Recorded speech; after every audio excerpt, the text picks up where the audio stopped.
ओम शांति। 6 मार्च 2024। बाप दादा मधुबन।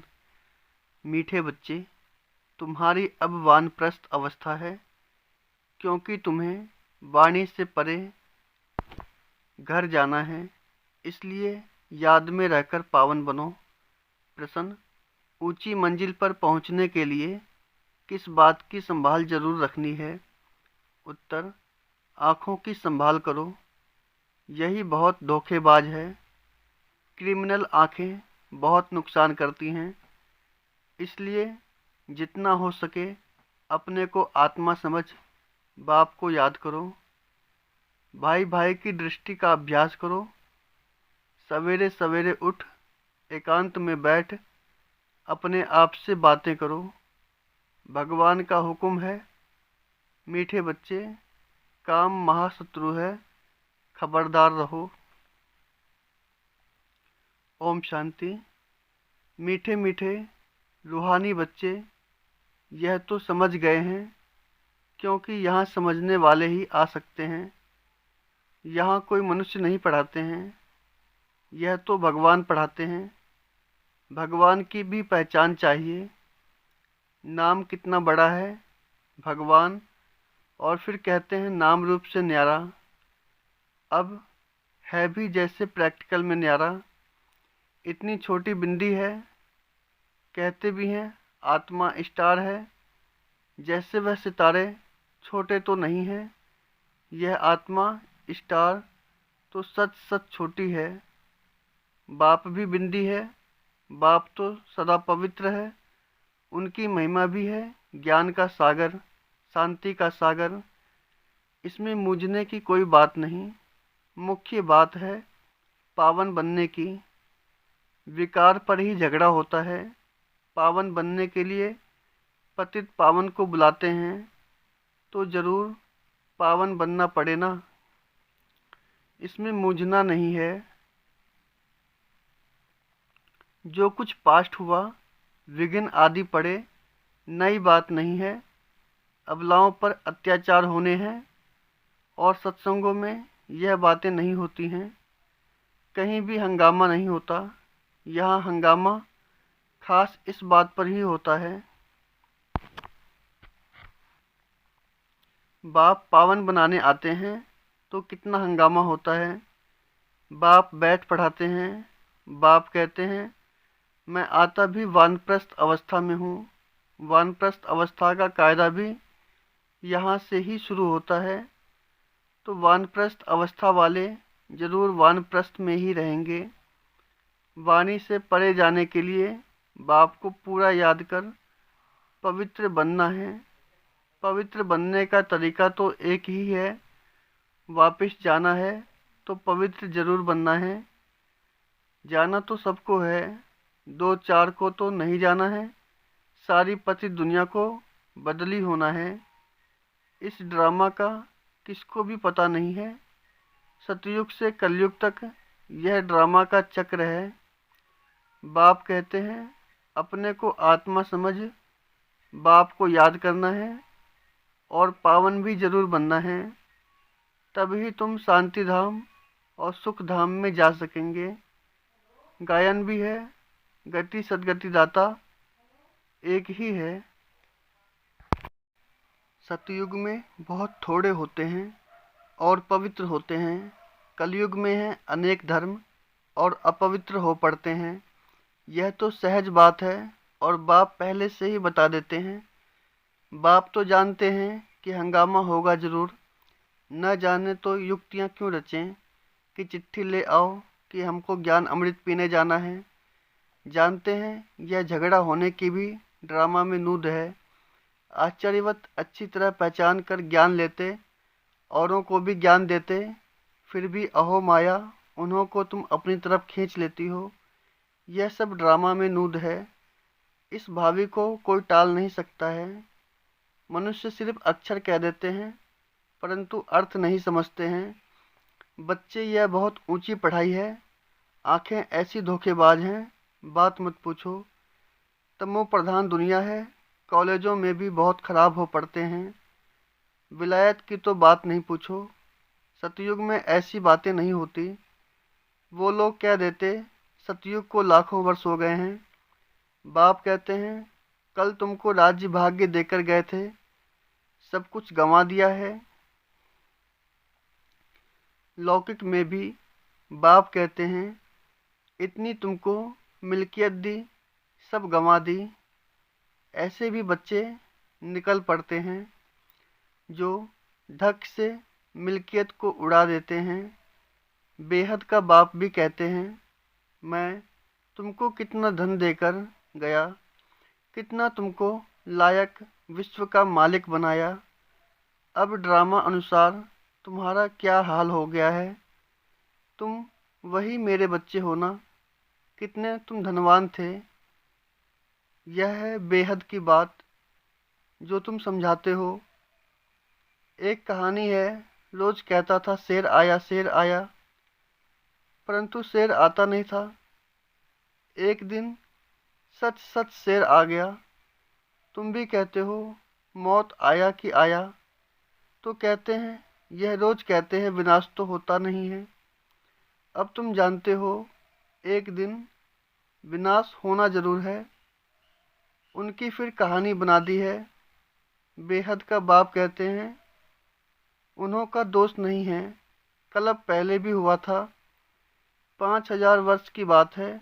बाबा ने तो बहुत बार बोला है, यह भी तुम लिखते रहो कि 5000 वर्ष पहले भी हूबहू ऐसा म्यूजियम खोला था भारत में देवी देवता धर्म की स्थापना करने के लिए। एकदम क्लियर लिखो तो आकर समझें। बाबा आया हुआ है, बाप का वर्षा है ही स्वर्ग की बादशाही। भारत स्वर्ग था पहले पहले, नई दुनिया में नया भारत हेवन था। हेवन सो हेल, यह बहुत बड़ा बेहद का ड्रामा है। इसमें सब पार्टधारी हैं, 84 जन्मों का पार्ट बजाए। अब फिर हम वापस जाते हैं।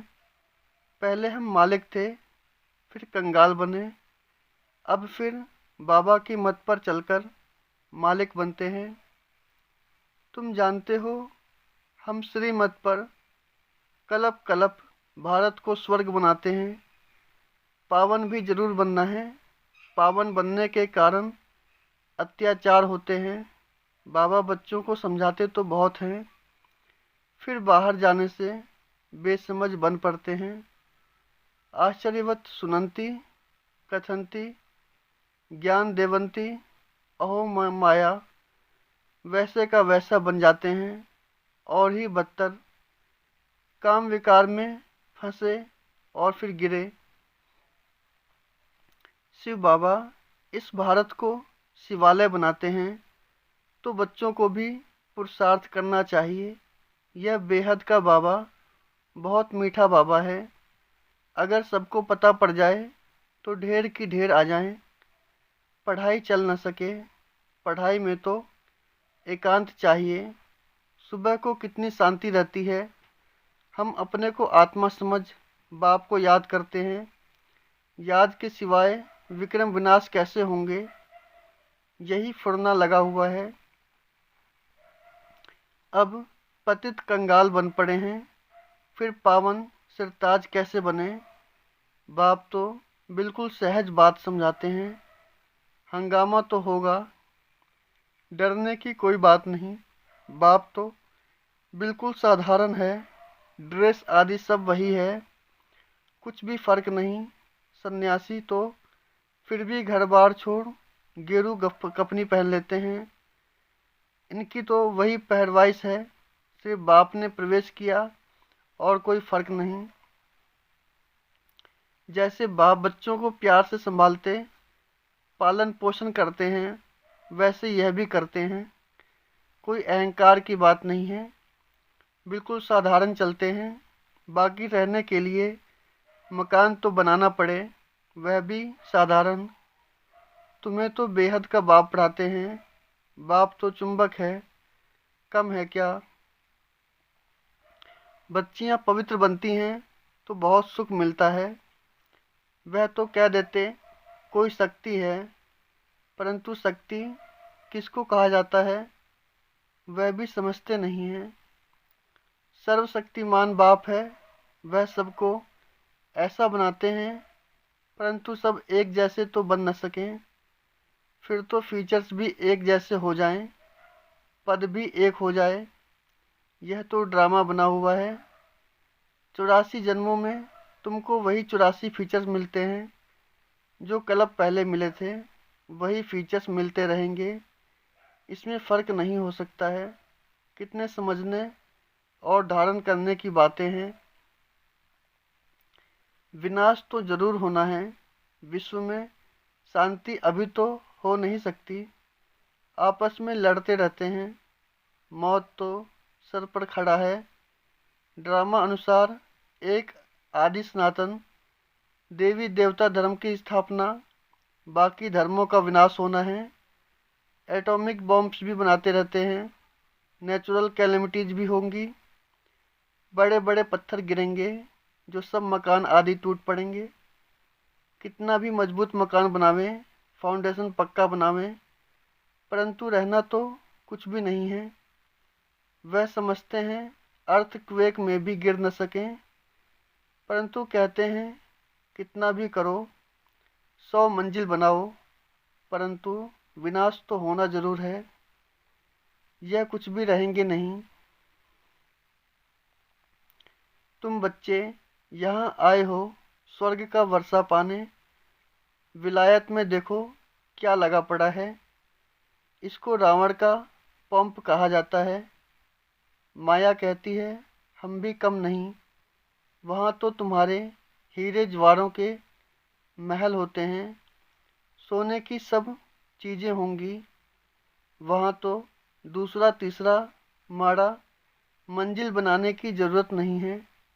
ज़मीन पर भी खर्चा नहीं लगता, सब कुछ मौजूद रहता है। तो बच्चों को बहुत पुरुषार्थ करना चाहिए, सबको पैगाम देना है। अच्छे अच्छे पंडे बन बच्चे आते हैं रिफ्रेश होने के लिए। यह भी ड्रामा में नूद है। फिर भी आएंगे, इतने सब आए हैं, पता नहीं इन सबको फिर देखूंगा व नहीं, यह सब ठहर सकेंगे व नहीं। आए तो ढेर के ढेर, फिर आश्चर्यवत भागंती हो गए। लिखते हैं बाबा हम गिर गए, अरे की कमाई चट कर दी, फिर इतना ऊंचा चढ़ नहीं सकते। यह है बड़े से बड़ी अवज्ञा। वो लोग ऑर्डिनेंस निकालते हैं फलाने टाइम पर कोई भी बाहर ना निकले, नहीं तो शूट कर देंगे। बाप भी कहते हैं विकार में जाएंगे तो शूट हो जाएंगे, भगवान का हुक्म है ना। खबरदार रहना। आजकल गैस आदि की ऐसी चीज़ें निकाली हैं जो मनुष्य बैठे बैठे फट से खलास हो जाएं। यह सब ड्रामा में नूद है, क्योंकि पिछाड़ी में हॉस्पिटल आदि रहेंगे नहीं। झट आत्मा एक शरीर छोड़ दूसरा लेती है। दुख क्लेश आदि सब छूट जाता है। वहाँ क्लेश आदि होता ही नहीं। आत्मा स्वतंत्र है। जिस समय पर आयु पूरी होती है तो शरीर छोड़ देती है। वहाँ काल होता नहीं। रावण ही नहीं तो काल फिर कहाँ से आएगा। यह रावण के दूत हैं, भगवान के नहीं। भगवान के बच्चे तो बहुत प्यारे हैं। बाप कभी बच्चों का दुख सहन कर नहीं सकते। ड्रामा अनुसार कल्प का 3 हिस्सा तुम सुख पाते हो। बाप जो इतना सुख देते हैं तो उनकी श्रीमत पर चलना चाहिए। यह अंतिम जन्म है। बाप कहते हैं गृहस्थ व्यवहार में रह अंतिम जन्म में पवित्र बनना है। बाप की याद से ही विक्रम विनाश होंगे। जन्म जन्मांतर के पाप सिर पर हैं। तमो प्रधान से सतो प्रधान जरूर बनना है। बाप है सर्वशक्तिमान अथॉरिटी। जो भी शास्त्र आदि पढ़ते हैं उनको अथॉरिटी कहते हैं। अब बाप कहते हैं सबकी अथॉरिटी मैं हूँ। मैं इन ब्रह्मा द्वारा सब शास्त्रों का सार आकर सुनाता हूँ। अपने को आत्मा समझ मुझे याद करो तो पाप विनाश होंगे। बाकी पानी में स्नान करने से पावन कैसे होंगे? कहाँ चुल्लू पानी, थोड़ा सा पानी होगा तो उनको भी तीर्थ समझ झट स्नान करेंगे। इसको कहा जाता है तमो प्रधान निश्चय। यह तुम्हारा है सतो प्रधान निश्चय। बाप समझाते हैं इसमें डरने की बात नहीं। अच्छा, मीठे मीठे सिखी लदे बच्चों प्रति माता पिता बाप दादा का याद प्यार और गुड मॉर्निंग। रूहानी बाप की रूहानी बच्चों को नमस्ते। हम रूहानी बच्चों की रूहानी बाप दादा को याद प्यार गुड मॉर्निंग नमस्ते। धारणा के लिए मुख्य सार। पहला, भगवान ने जो पवित्र बनने का हुक्म दिया है उसकी कभी भी अवज्ञा नहीं करनी है। बहुत बहुत खबरदार रहना है। बाप दादा दोनों की पालना का रिटर्न पवित्र बनकर दिखाना है। दूसरा, ड्रामा की भावी अटल बनी हुई है, उसे जानकर सदा निश्चिंत रहना है। विनाश के पहले सबको बाप का पैगाम पहुंचाना है। वरदान, ज्ञान अमृत से प्यासी आत्माओं की प्यास बुझाकर तृप्त करने वाली महान पुण्य आत्मा भव। किसी प्यासे की प्यास बुझाना यह महान पुण्य है। जैसे पानी न मिले तो प्यास से तड़पते हैं, ऐसे ज्ञान अमृत न मिलने से आत्माएं दुख अशांति में तड़प रही हैं। तो उनको ज्ञान अमृत देकर प्यास बुझाने वाले बनो। जैसे भोजन खाने के लिए फुर्सत निकालते हो क्योंकि आवश्यक है, ऐसे यह पुण्य का कार्य करना भी आवश्यक है। इसलिए यह चांस लेना है, समय निकालना है, तब कहेंगे महान पुण्य आत्मा। स्लोगन, बीती को बिंदी लगाकर हिम्मत से आगे बढ़ो तो बाप की मदद मिलती रहेगी। ओम शांति।